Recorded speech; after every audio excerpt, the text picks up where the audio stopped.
Today, my featured guest is Molly Rose. She is an expert in creating what everyone wants more of: time freedom. Come on. Come on. You know you want more time in your life. You know you want more freedom in your time. Through her proven methods of intelligent systems, seamless automation, and outsourcing, you'll experience another 10 to 15 hours per week, Startup Nation, of freedom and flexibility. Is that what you want? I want that. Come on, that's a big, bold promise. We're going to see if she can hold it, if she can hold this promise. As the founder of Virtual Assistant Management, which provides trusted virtual assistant solutions and flawless tech execution for busy entrepreneurs like yourself, Molly Rose is the go-to professional for some of the most successful entrepreneurs and leaders in the author, speaker, and marketing industries. Molly Rose is an awarded military spouse, yay, thank you, and solo world traveler who believes in creating a career and a life that allows you to do more of what you love with the people you love. You can find her at virtualassistantmanagement.com. Molly Rose, welcome to your first 100K Top 100 podcast in entrepreneurship. Go ahead and fill in some of the gaps in that intro, would you? Hey, Joseph, thanks so much for having me. That was probably one of the best spoken intros I've had ever. Love the voice inflection. But really, over the past 10 years, I've found a way to serve entrepreneurs and kind of just relieve a lot of the stuff on their plate that bogs them down, the stuff that's taking that extra 10 to 15 hours a week. So you can't make it to your kid's soccer game or travel with your wife and ditch out on a Friday or have more balance in your workday. So that's what's kind of driven me to what I do today, along with supporting as many military spouses as I can along the way. See, I love that you have the cause behind the product, behind the solutions. Fantastic. I need to know, before we get into the show, what is the most common thing that's wasting everyone's time in business? I believe it's the ability to say no, personally. Let your yes be yes and your no be no. Yep. And you say no so you can say yes to the things you're supposed to say yes to, whether it's a client or an event. So true. Podcast. It is so true. I used to be so guilty of that. Yep. And I felt stressed and anxious all the time. And it was terrible. Mm-hmm. But now I don't, because I say no very rarely. And it's only if I know with certainty I can complete what I'm saying yes to. Otherwise, I will not commit. I just won't, because I love my wife and my babies too much. All right. Take a minute. Share something personal about you that very few people in your business life actually know. Oh, man, that's hard. I'm going to use kind of what I talked to you about just a little bit ago. So I lost my dad in 2019, and this being kind of a faith-based entrepreneur podcast, it completely transformed my faith, my belief, watching him cross over to the other side and have this experience going through. There's just no bone in my body that believes that there isn't something more for us. And it really reignited what I do now in my daily life. I show up fully. I'm happier. I'm connected to the higher power. I'm connected to my dad who's passed over. And it just made all my cylinders fire in a different way. You know, just having that inner fuel that so many people choose not to access, I believe gives you a competitive advantage in the marketplace. What do you think? Yeah, absolutely. It's like going to the gas pump, but you don't even have to go. You just wake up and think differently and channel. And you don't have to pay $5 a gallon, people. Too, it's free. Free gas from heaven. Get your supply now. All right. Paint us a picture of you starting out this company, okay? So you're providing virtual assistants, for people in need, man. They want their time back. They're losing it left and right. They're neglecting the people they love mostly, but they're trying to provide for them. You start this business. It wasn't all sunshine and roses out the gate. How'd you make your first $100,000? Tell us the story. Yeah. So I was a corporate cubicle dweller. I was 24 years old, 25 years old. It's about 10 years ago, to put that into perspective. And I was crying my eyes out on my way to work, way back. I was, 10 days of vacation, hadn't left the country in 3 years. And I was like, wow, this is not life. This is not what I want my life to look like. My husband at the time was probably on his 6th deployment. He's done several. And I just wasn't home when he was home. And I realized something needed to change, and it had to change quickly. So I took what I consider one of my biggest risks. But as I look back, I was fully had a safety net of my husband, and I quit my job cold turkey. And I created this career of being a virtual assistant that I didn't even know existed.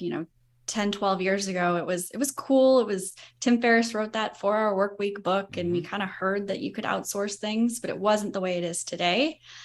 So I kind of just started to learn. I taught myself everything I know, and got several clients, and learned everything from managing a really busy email inbox to creating online courses and doing websites and booking public speakers, as an example, everything you can think of, and really, really enjoyed learning.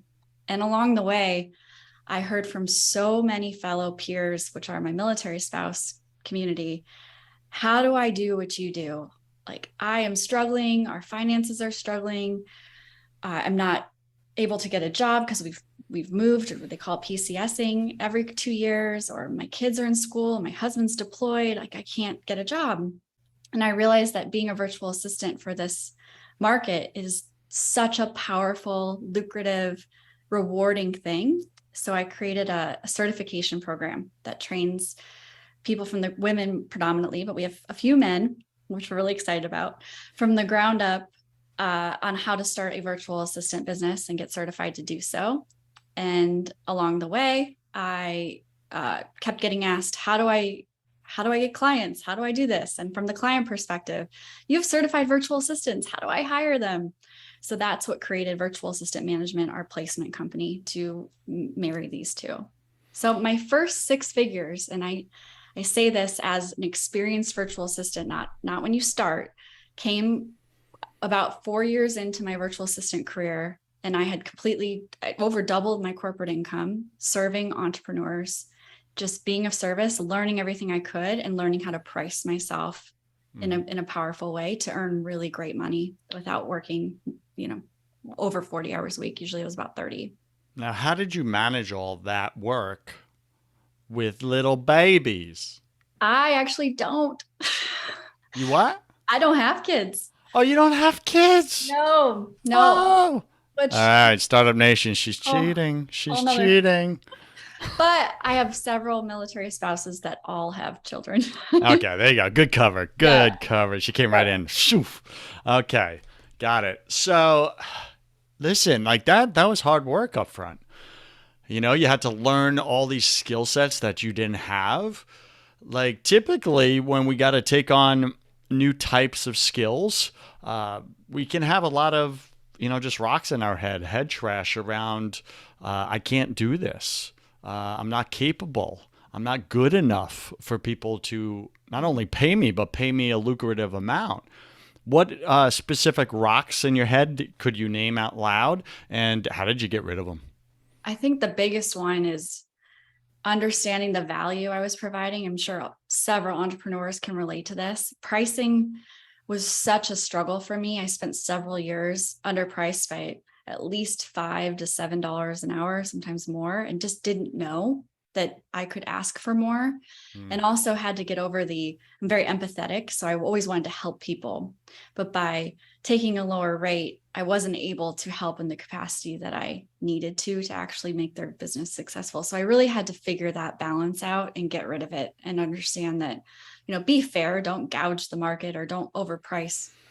I hate that stuff. But know that we all have our own value that we can provide, and charge accordingly to that, and ask for your worth. Now, what happened in your life and in your business where you finally got it and you drew the line in the sand and you said, that's it? I am up in my rate because, man, world, I am worth it, worth so much more, and you're going to pay me? Yeah. So I got really, really into personal development about 4 years into my business. And I attended a conference put on by Jack Canfield. He's the founder of Chicken Soup for the Soul, and wrote the Success Principles. And it kind of just tilted my life a little bit, and I started to look at what my priorities were and what I wanted my life to actually look like. And I realized really quickly, I'm a finance major, so I know math, that what I was charging and what I wanted were never, ever going to align. So I had to quickly make a change for that. And it came also with stop, if I was going to charge, let's just say $40 an hour instead of $20 an hour, I had to start doing tasks for entrepreneurs that were worth $40 an hour instead. So I kind of up leveled my skill set to hit those numbers back in the day. So that was a big shift. All right. What was the number one marketing strategy that you deployed into your business that helped you attract these higher end clients? Yeah.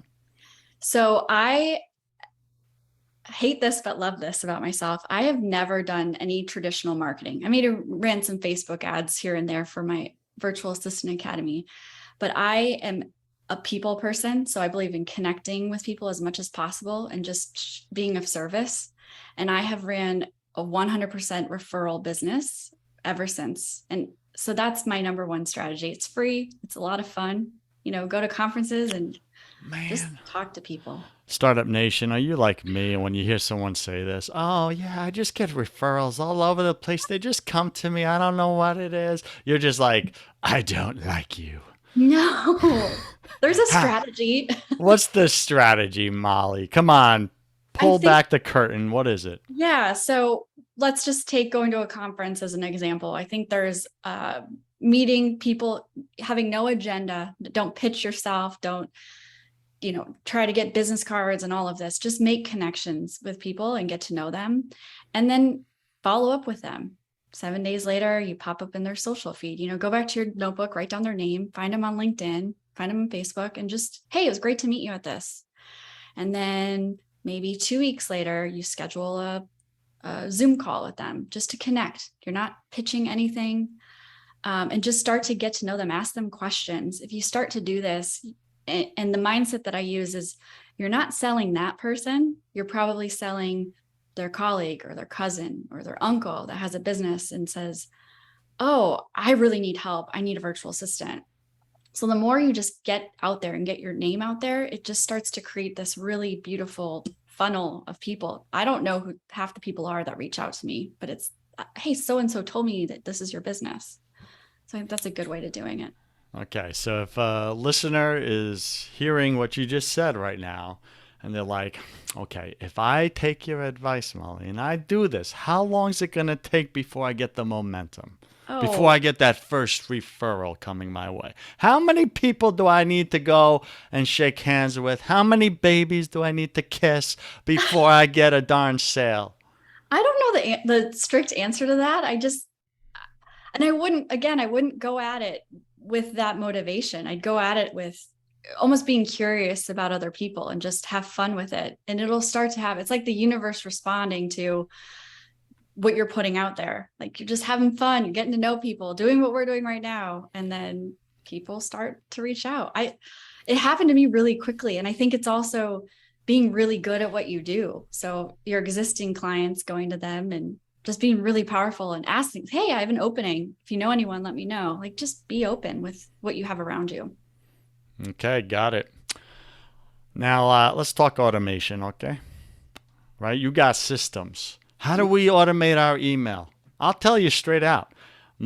Somehow I got on a PR agency list, and I have PR agencies across the planet pitching me guest authors, everything for my shows, and I literally feel anxiety when I open my inbox every morning. Yeah. What do I do? What do I do? Come on, you're going to help someone in my audience. So a few things. I love if you're doing something like Joseph's doing with having a whole podcast, people being pitched, that should run on its own channel. You should have your private email that you only give out to certain people that when it's important. So I didn't give them this email. Somehow they got it. Okay. That's what is haunting me. I want to hurt them. I don't know who them are. Someone gave it away. It was probably a referral. Sorry, go ahead. So I want to delineate there's automations that are technology driven, right? Software is automating stuff for us. And then there's human automation. And that's when it comes to email, you can have some, unsubscribe things or filtering certain emails into certain folders if you want. However, I believe in having a virtual assistant. This is the number one thing I would want an assistant to do for any business, to be your gatekeeper in your email, especially when you have a lot of emails. And they're the one that goes in and filters everything based on your parameters. So when you log in, you don't have to see what you don't want to see. So that's step one. And when you have an assistant come into your business, there's no better place for them to learn the business than the inbox. So they're going to learn so much more that they can probably help you with and take off your plate just by being in your inbox. I get a lot of questions about the baby steps of that, like the trust and how do I give up my email? I was just going to ask, like, if you're a little control freak like myself, how do you like give them your password to your inbox? Like, what? Well, yeah. This is like a marriage. It is. It's all, first of all, trusting your gut and finding the right person is really important. And then it's baby steps. So maybe for 2 weeks, all you want them to do is just get in there and start reading things over. And then it might be, okay, we have a folder system, right? So anything that you can respond to goes here. Anything you cannot respond to goes in my folder, and we can start to see where you're at, or what little coaching along the way of, well, you could actually probably respond to this. This is how I would have responded to it. And meanwhile, the whole 2 weeks they're in your inbox, they're watching you respond. They're seeing what your actions you're taking to do this. So then step 2, they practice doing that system. They might write drafts for you, but not send them. So you can kind of it's a process, but once you get it, they're running the whole show for you. Once you kind of see that their drafts are good, their coaching's really limited, you're like, okay, let's start sending those emails and getting you doing the bookings for me, or you deleting the things that I don't think are important.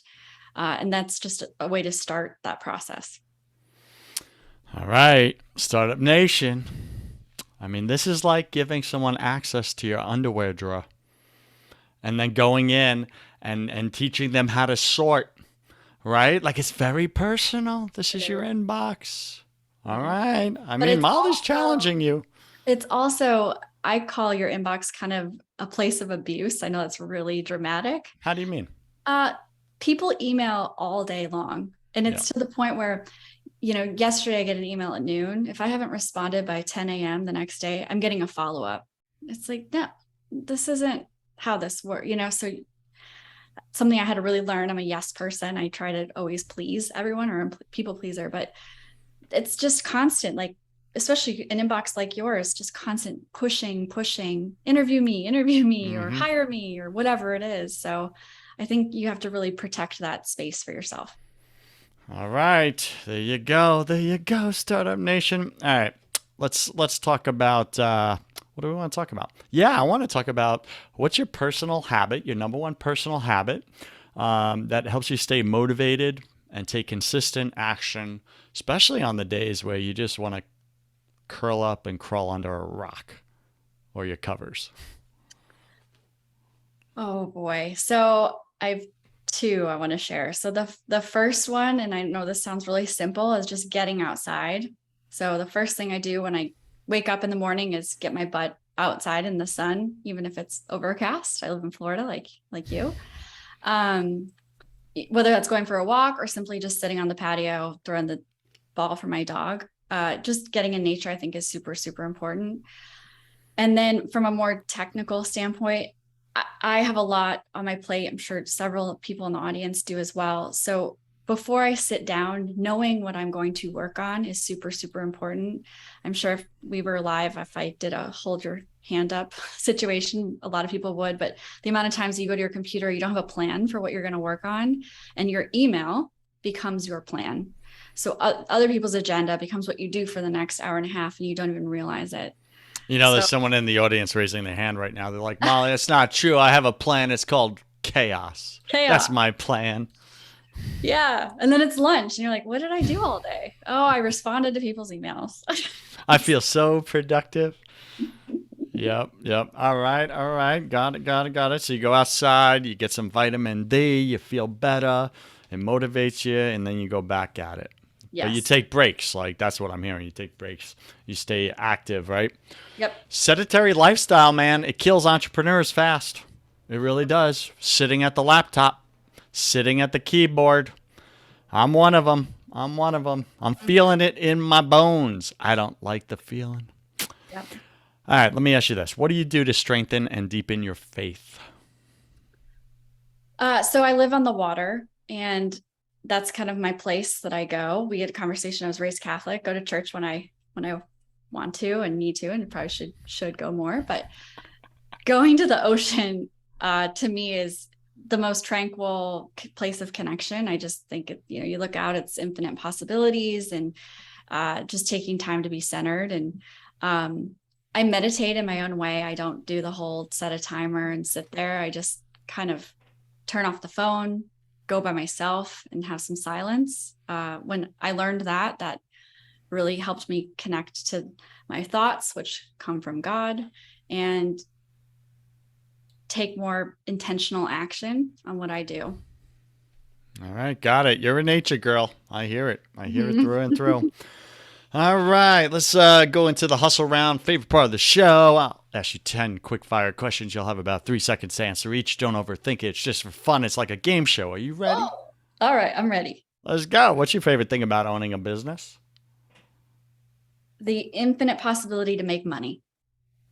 Wow, cool. What's your least favorite thing? The opportunity to let someone down. Oh, I thought you were going to say the ability to lose money. No. Well, there's that. There's that. I believe we're all struggling with something at any given moment of our life. It's just part of the human condition. What are you currently struggling with or challenged by in your business or personal life right now?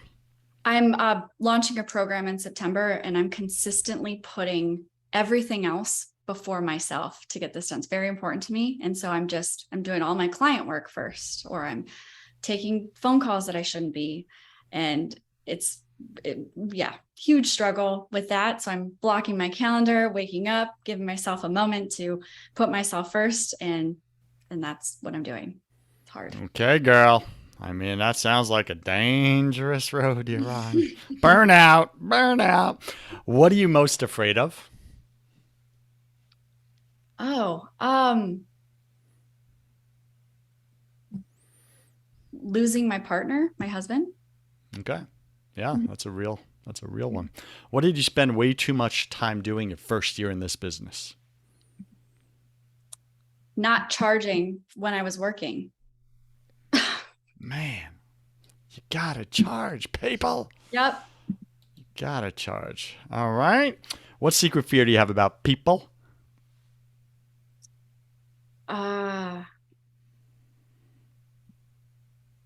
I guess the thing that comes to mind is that they won't like me.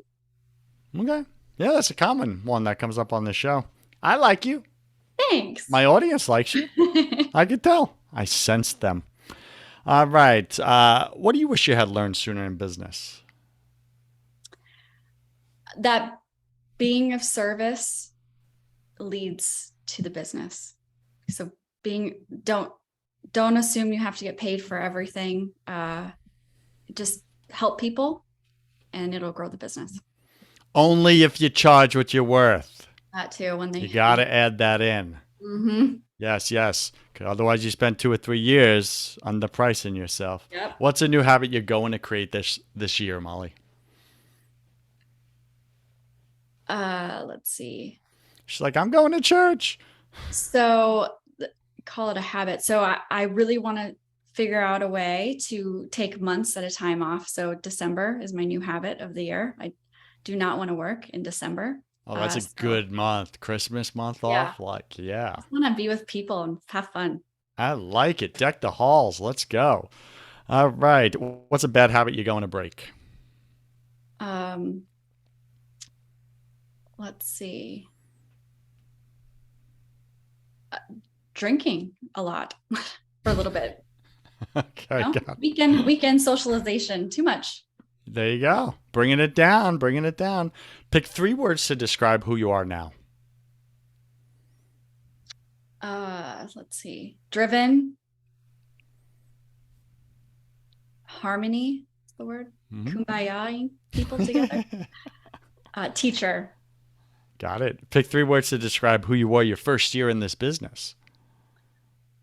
um, Nervous, excited, uh, learner, learn everything I could. Nice. And last question, Molly, if you could come back to life after you died, look your family and your friends in the eye and give them only one piece of advice about true success in life, what would you say to them? Where you spend your time is how you spend your life. So look at Boom. mhm. Boom. That sounded like a fortune cookie or some like motivational guru. I like it. All right. This is the time of the show where you get to give Startup Nation, my audience, a homework assignment. What's one action they must take this week in order to grow their business income and impact? What do you got for them? I would, on the theme of time, take an assessment of everything that you do this week. I have a legal pad in front of me. Just write down everything that you do, from calling your mom to doing a podcast interview to sending an email to sending an invoice to coaching a client, whatever it is for you. Keep writing it down. And then at the end of the week, come back to it and look at A, all you did and how you spent your time. And B, start to circle all the things that you physically didn't have to do. Either a system can do it for you or an assistant can do it for you. And it'll start to create some clarity around where you can create I time. like that. That was some good marketing right there. Good marketing. And then step 3, you call up Molly and you say, here's my list. Who do you got that can help me? Yeah. All right, Molly. What are your 3 steps for Startup Nation to make their first 100K? They want to make 6 figures this year. What do you got for them? What are 3 high-level steps? What do you got? Back into your service offerings that will add up to 100K, i.e. don't charge $15 an hour and think you're going to make $100,000. That's step 1. What are you selling and what does the charge cost? I would focus on your mindset. So what are you doing every morning that brings you back to those things, at those services you're offering to make that 100K, and everything else goes. This is something I'm guilty of. So you have to kind of nip that in the bud and have intention every morning. I like that. Startup Nation, you cannot have a 6-figure bank account without a 6-figure mindset. Yep. Period. All right. What's your 3rd? And my 3rd, I just had it. You lost it. I messed you up. I take full responsibility. So I think when you make your first 6 figures, you might find that it's a hustle. It's a lot. You know, you're probably building something while you're doing it, and it can be quite exhausting. So making your health and fitness a priority, I think, will create the balance that you need, whether that's getting up at 5 and getting it out of the way, or drinking 130 ounces of water a day and going for a walk, whatever that looks like for you. I think the happy success of making 100K will include that. I like it. All right. We're speaking with Molly Rose. She's a rock star. She's a rock star. Startup Nation, do you like this show? I mean, did you enjoy this episode with Molly? Like, if you did, go write her a 5-star review. Like, do it now. Go to Apple Podcasts, go to Stitcher, go to first100k.com, first100k.com. Write your 5-star review. Write about Molly. Don't write anything about me. I'm boring. Who cares? Right? Write about the guests. If I like what you write, I'm going to give you a shout out live on the show, like I'm about to do. Check this out. For handle MRD Speed. MRD Speed. Is that you, Molly? That's You wrote this. I just pulled it up and it was like, I saw yours and I'm like, last name Speed. What? Oh, that's her. Let's do it on the show. Now, you wrote this back in January, so this was like 5, 6, 7 months ago. That's cool. So Molly wrote a must-listen podcast, truly providing value and getting people to $100,000. Listen to guest experts who share their story and provide tips and advice on how you can start your journey to 100K. So thank you, MRD Speed. We appreciate you for your 5-star review. All right, Startup Nation, go write yours. Molly, what's the best way for Startup Nation to get in touch with you if they so choose? They want time. They want freedom. They want flexibility. Where do they go? So you can find me online, mollyrosespeed.com. If you're looking to hire a virtual assistant, you can go to virtualassistantmanagement.com. And I also run a training academy. So anyone that's looking to make their first 100K work remote, you can certainly do that as a virtual assistant. And I'd love to train you. Now, Molly, you told me before we went online that you're taking virtual assistant management to the next level. Like you're creating this space for like high level virtual executive assistants. So if I want someone who's top of the top playing my game for me, tell us about that. What are you offering? Yeah, I think there's definitely a gap between virtual assistants, the admin type, super important in a business, but then there's also this OBM role, this operations business manager role, but there's this in between, and there's these virtual assistants that have been doing it a long time that implement flawlessly, and I call them implementers. So if you're looking for chief of implementation in your business, this is what I'm creating within my virtual assistants that have been around the block a few times, and they're killer at executing on your marketing, your online presence, your speaking business, your books, your online courses, coaching programs. These are the people you want to have in your corner, and they're truly partners that are enrolled in your vision. All right, go get it, Startup Nation. Go get it. Molly Rose, thank you for being a guest on your first 100K. I wish you God's love, peace, and joy in your life. Same to you. Thank you.